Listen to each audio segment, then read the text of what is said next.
Mike's quest has been passionate about music ever since he was little. Now he's managed to convert that passion into a business, working with some of the biggest brands and names in the music industry, from Ghana to UK to the USA. He's over at Sony for an executive meeting, but when he gets back, I'd like to find out how he's done it.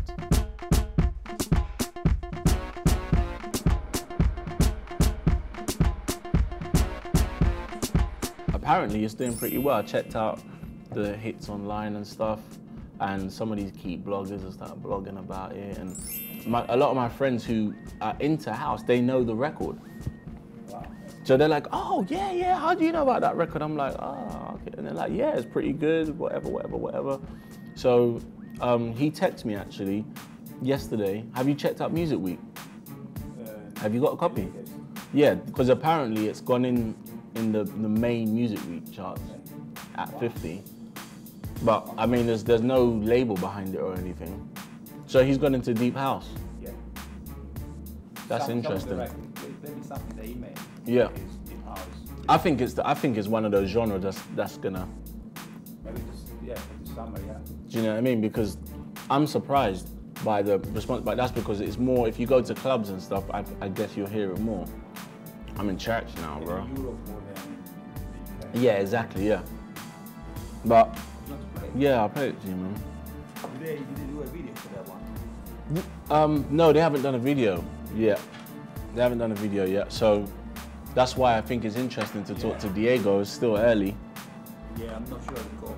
Because she done the video for the Italy one, which, I mean, I don't know how. They want to release in June.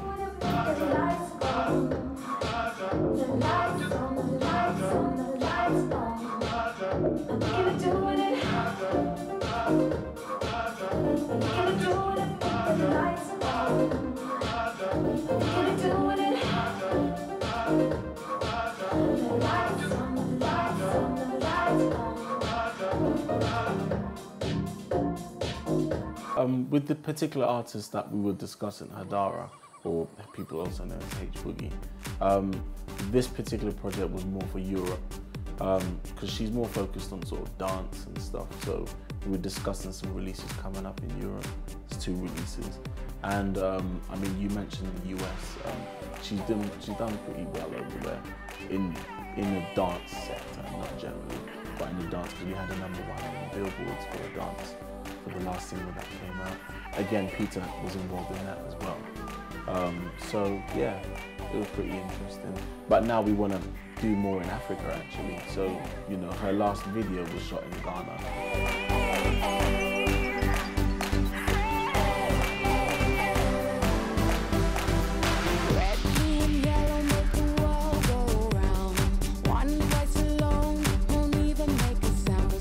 So it's okay to start from Ghana and then, you know, go everywhere else. Yeah. But taking me through someone's career path, as you mentioned, extra. What do you do with such individuals? What's your primary role? What's your relationship? Okay.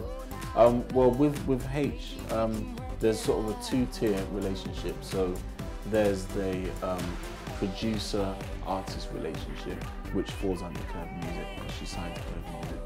We're like a production company outfit. So in terms of that, I would either produce records or co-produce or co-write, or get producers in to work with her. So basically handling the creative direction of her material, her sound. She's also quite heavily involved with herself in that. Or it might be even vocal production. So just developing her as an artist and trying to place her in the right markets based on her situation. But then the other side of it is management. So we so happen to manage her as well. Now management is more to do with sort of day-to-day handling affairs and trying to generate situations, generate revenue, making the best out of every little situation that comes up, really. I mean, it could even be pathetic things like organising her diary, for example. But you know, things that have to be done, because it can't be all the kind of creative stuff all the time. The administration needs to be done as well. So I guess there's the administration side, which is management, and then there's the creative side, which is, you know, production company side.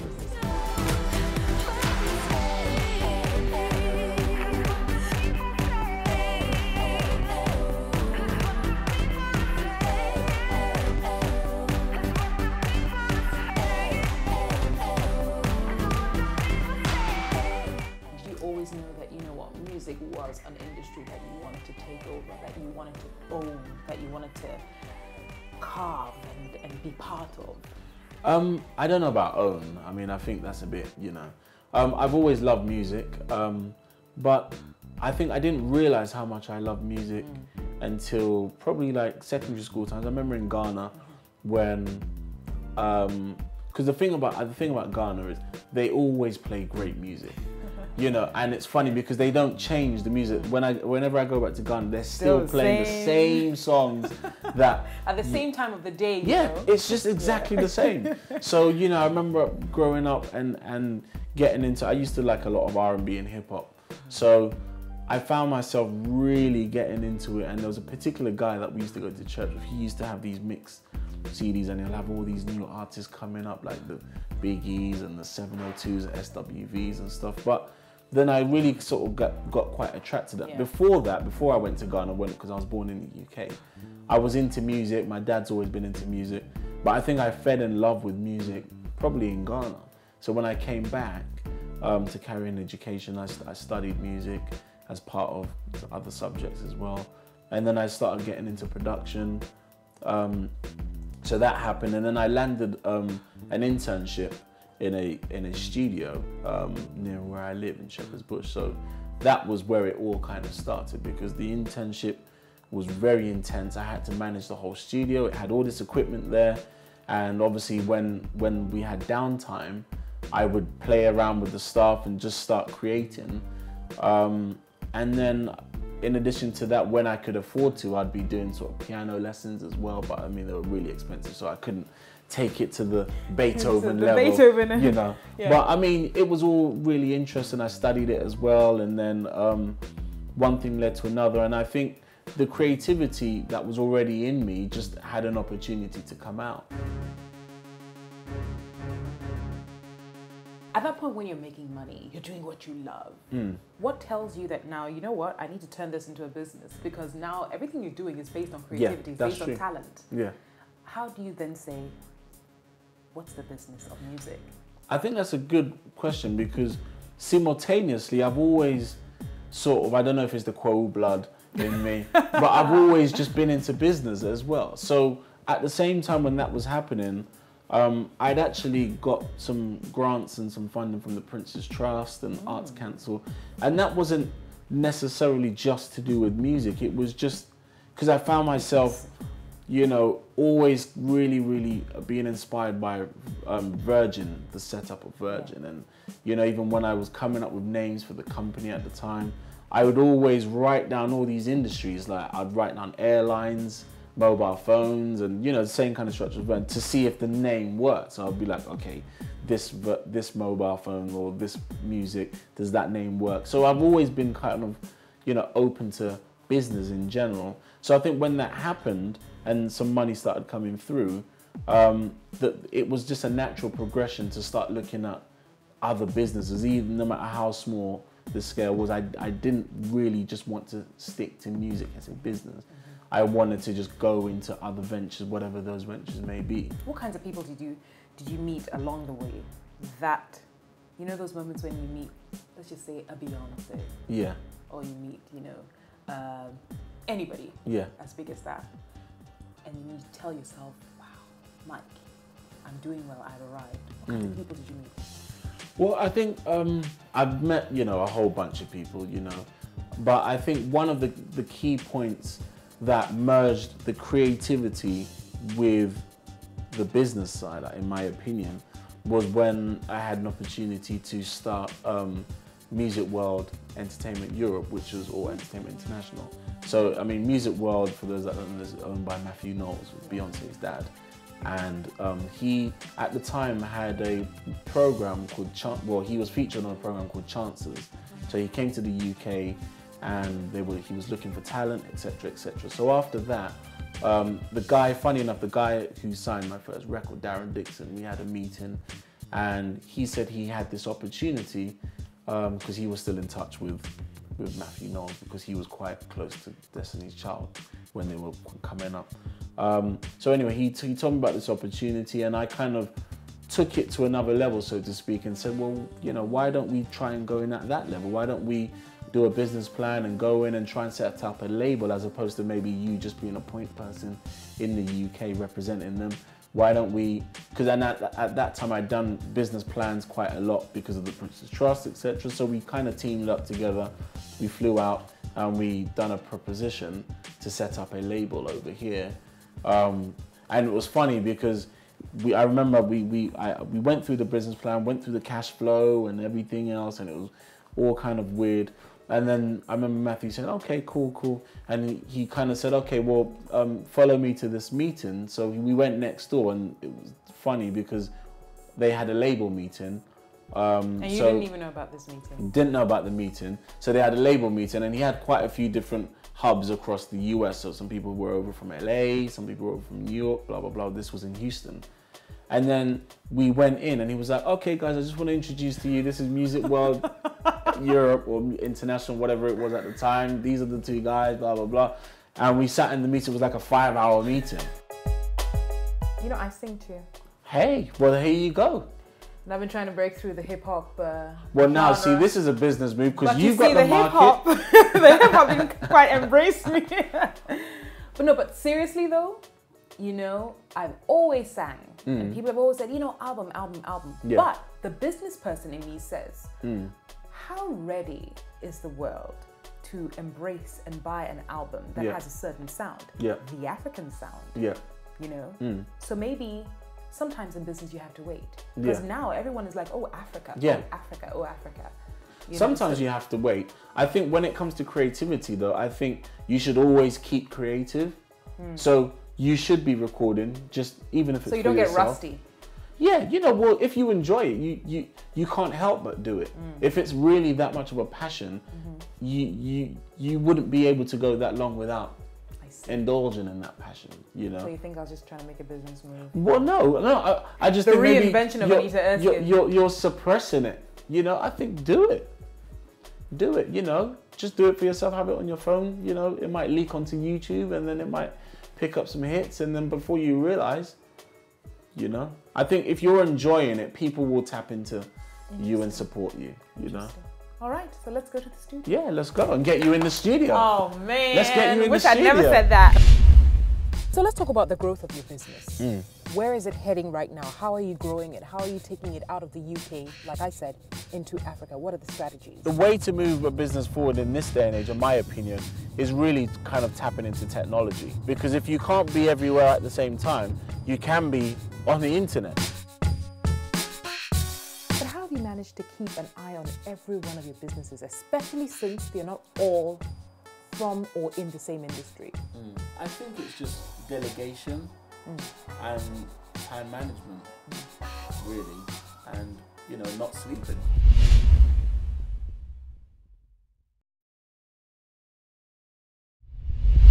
With the particular artist that we were discussing, Hadara, or people also know as H Boogie, this particular project was more for Europe, because she's more focused on sort of dance and stuff. So we were discussing some releases coming up in Europe. It's 2 releases, and I mean, you mentioned the US.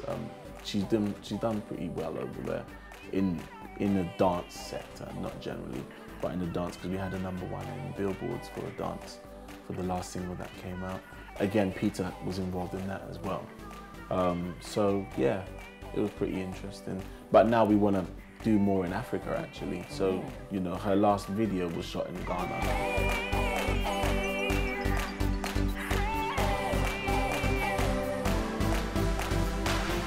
Always know that, you know what, music was an industry that you wanted to take over, that you wanted to own, that you wanted to carve and be part of?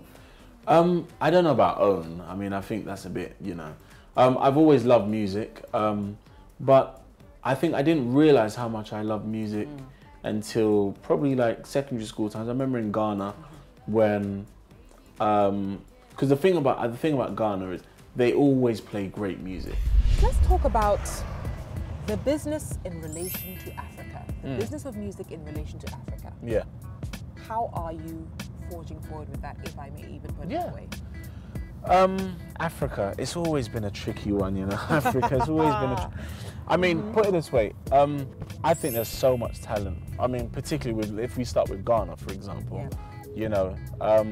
I remember in, when was it, 2006, I went out there, right? So that's just when X Factor sort of started, well, not just started, but around about that time. And I remember I went out there with a proposal to charter a house. I had a meeting with Yola, who I don't know if he's still the top. I think he is. Yeah, you know. And I'd done this proposition because you know, for me it was like, okay, I started seeing some talent. My friend Jessica, who is on the radio, I think City FM. Yeah, because we were in the same class, and it was funny because at the time she introduced me to Irene Logan. Yeah, and she was the first person that blew me away. She said, yeah, check out this girl, and because I'd never really heard anyone local have a sound which, in my opinion, could cross over. Cross over easily. So I went to watch her at Coconut Grove, one of the salsa nights, and she was singing, and I said, wow, she can do this. Got it. You know, she sounds the part, she looks the part. It's still African, but you know, I could hear this. Do you know what I mean? And I think since then I kind of started keeping much more of an eye on the industry. So recently, you know, I'd worked with people like Sarkodie, I worked with J So and the Skillions guys, and a few other people.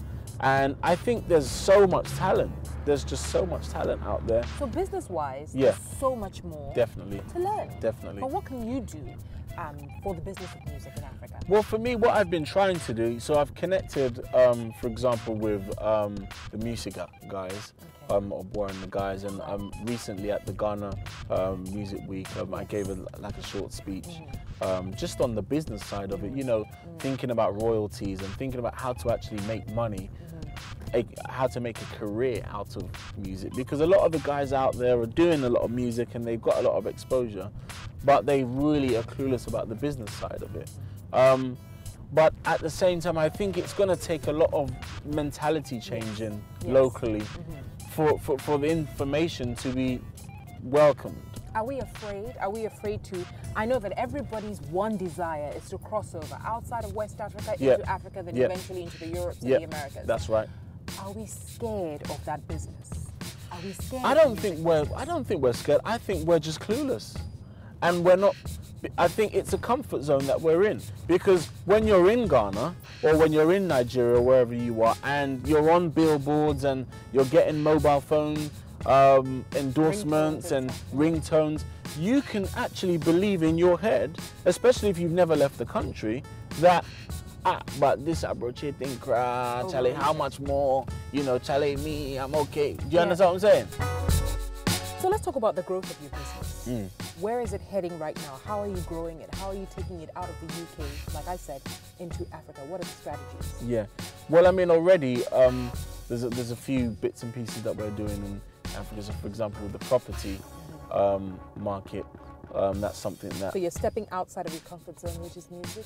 Well, music's never really been a comfort zone. Music's the creative side of it, but I mean, I've always kind of done other things. So, for example, so there's like properties and apartments that we're into internationally, in Ghana particularly, around the Spintex. So that's pretty good. And then, for example, there's we've got like a web and digital company. So again, you know, that's not just the UK. We've got contracts currently in Ghana. We've got contracts, you know, in the US, and we've got contracts in the UK. So I think the way to move a business forward in this day and age, in my opinion, is really kind of tapping into technology.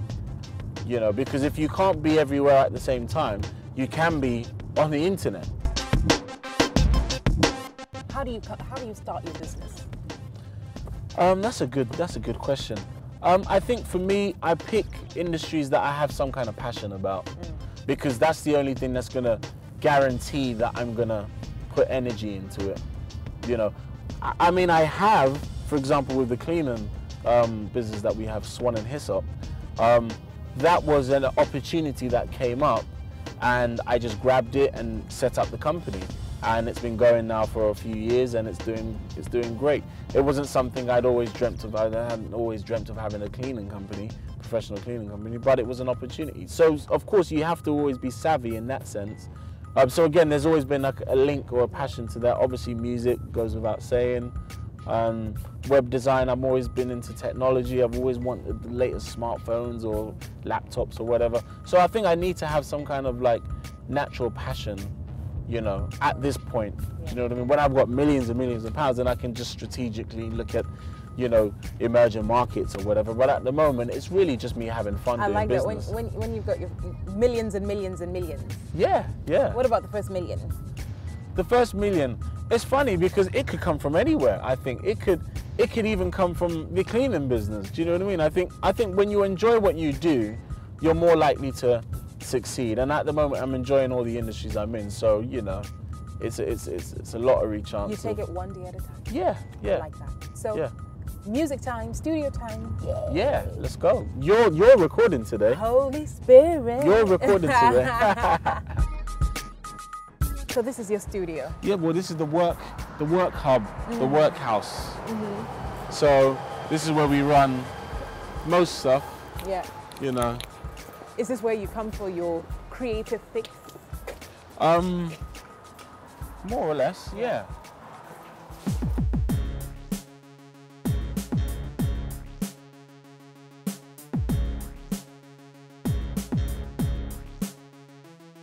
Do you feel like keeping your overheads low?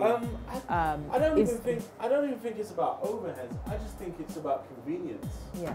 Really, I'm a very much like I like things cozy. I would always rather go to the countryside, for example, buy a massive mansion and run everything from there. You know, live upstairs. This floor is for work. That floor is for the studio. I think I'm just kind of like, I don't like going up and down unless I have to. Yeah. You know, because I've been there, I've had the office here and the studio over there, and it's like, sometimes, for example, with creative industries, when you get an idea, by the time you jump up, get the keys, go open the studio, turn everything on, set up. The idea's gone. It's gone. I mean, do you know what I mean? Yes. And sometimes, you know, you work real late, do you know what I mean? Oh, you know, and I just liked the idea of, I guess it started from like a bedroom studio setup where you get an idea and literally you can just start. So I think I've got used to that, really. Tell me about the future of your businesses, because I know that now, I know you're a multi-talented businessman. You've got a little bit of this, a little bit of this, and you're very humble, but a little bit of this and a little bit of this. What's the direction in which you're taking yourself in the next 5 years, in the next 10 years? Where do you want to be? What do you want to be particularly celebrated for? I mean, obviously, definitely with the music production, you know, that's something that I will definitely still be doing, you know, for as long as I can see. But I think now, with the industries that we're in, I'm kind of like happy because I don't see myself going into any particularly new ventures. We may, for example, buy shares in another company or something like that, more of like a venture capital move. But I think the next 5 years would definitely be establishing the brands under the hub. You know, so those brands should be, when I say established, much more established than they are at the moment. What is it taking you to get to where you are right now? A lot of sacrifices, I think, because I strongly believe that I could have easily had a great 9 to 5 and been, you know, earning a stable income and, you know, went down that route, maybe had an executive job in the city or something like that. So it's taken a lot of sacrifices and, you know, rolling with the punches, so to speak. You know, that's what it's taken, a lot of sacrifice and a lot of patience, and it's still sacrifices at the moment, and it's still patience, you know, because I wouldn't say I'm where I want to be. I'm just, you know, someone who's just bold enough to try and go for it, you know. What have you learned about yourself? What have I learned about myself? I guess I've realized that I'm quite robust. Do you know what I mean? It's like, if I never had a penny to my name, I think I'd be able to handle it now. If I had £10 million, I'd be able to handle that. I'm quite versatile now in terms of conditioning. I think I would know how to conduct myself if I was in Buckingham Palace, but at the same time, if I had to stay in Nima, I think it wouldn't be a big deal to me. But how have you managed to keep an eye on every one of your businesses, especially since they're not all from or in the same industry? I think it's just delegation and time management, really, and, you know, not sleeping. You know? So you two don't sleep. It sounds like what I'm hearing from a lot of entrepreneurs is like you can't afford to sleep too much. Do you know what it is? It's funny because I go to bed really early. So, for example, like by 8 o'clock, I'm ready to go to bed, literally. I think I'm on that Ghana time where I'm up at 5, 6, naturally, you know, and by 8 o'clock, I'm ready to go to bed. Is there an industry you haven't tapped into that you would like that, you know, you wake up in the morning and say, oh, I'd like to go into this or into that? Not really, because I think at the moment, I'm pretty much doing everything I enjoy, doing everything I've got some kind of passion for, and anything else would be a bonus. So at the moment, I think I'm pretty comfortable with the industries that I'm in. Well done. Give me a high five because you're good.